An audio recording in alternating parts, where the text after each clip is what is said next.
আসসালামু আলাইকুম রহমতুল্লাহ শেখ। ওয়ালাইকুম আসসালাম রহমতুল্লাহ বরকাত। বাফেলা থেকে বলছিলাম শেখ, কেমন আছেন? বলেন। আলহামদুলিল্লাহ।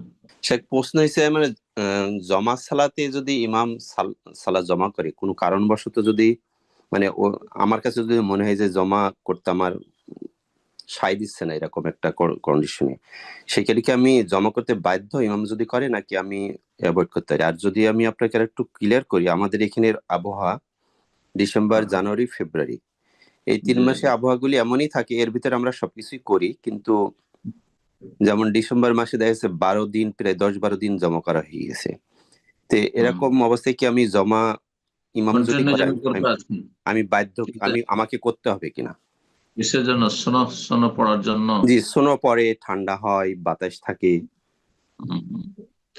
যদি আপনার দ্বিধাদ্বন্দ্ব হয় যে সন্দেহান আপনি এই পরিস্থিতি জমা করা ঠিক হবে কিনা, তাহলে বিচ্ছিন্নতা সৃষ্টি না করে মসজিদে যদি বিচ্ছিন্নতা করে কিছু লোক বেরিয়ে চলে গেল, তো ওতে হবে কি যে সম্পর্কের অবনতি ঘটতে পারে। আপনি নফলে নিয়ত করে নেবেন আর পরে সলাৎটি পড়ে নেবেন। আমি কালকে বলছিলাম, কালকে এখানে দাম্মামে হালকা বৃষ্টি ছিল, মাগরিবের সময় হালকা বৃষ্টি ছিল।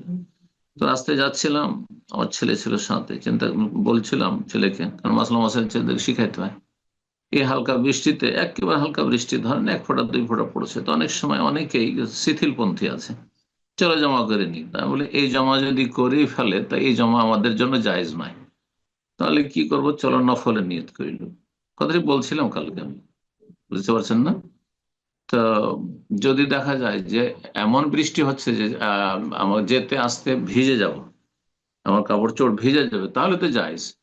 কিন্তু যদি দেখা যায় না ভিজবো না, আমি ধরি সংসার সবই কাজ করতে পারছি, বের হতে পারছি, হালকা বৃষ্টি হচ্ছে বা কিছু, বা এই ঠান্ডাতে তো আমরা সবই করতে পারছি, হ্যাঁ, ছেলে মেয়েদের স্কুলে চলতে আছে, সবই চলতে আছে, শুধু সলাৎ জামা আর সন্দেহানে, সেই ক্ষেত্রে আপনি নফলে নিয়ত করে নেন, যদি বিশৃঙ্খলার আশঙ্কা থাকে। আর না হলে মসজিদ থেকে আপনি সালাত পড়ে বেরিয়ে চলে আসেন, তাতেও কোনো দোষ নাই, জায়েজ আছে। জি। এক ওয়াক্ত পড়লেন, বাকিটা ওরা জমা করছে, আপনি চলে আসেন, সমস্যা নেই। কিন্তু ফিতনার আশঙ্কা থাকলে সে নফলে নিয়ে তো পড়ে নেবেন। বারাকাল্লাহ ফিক।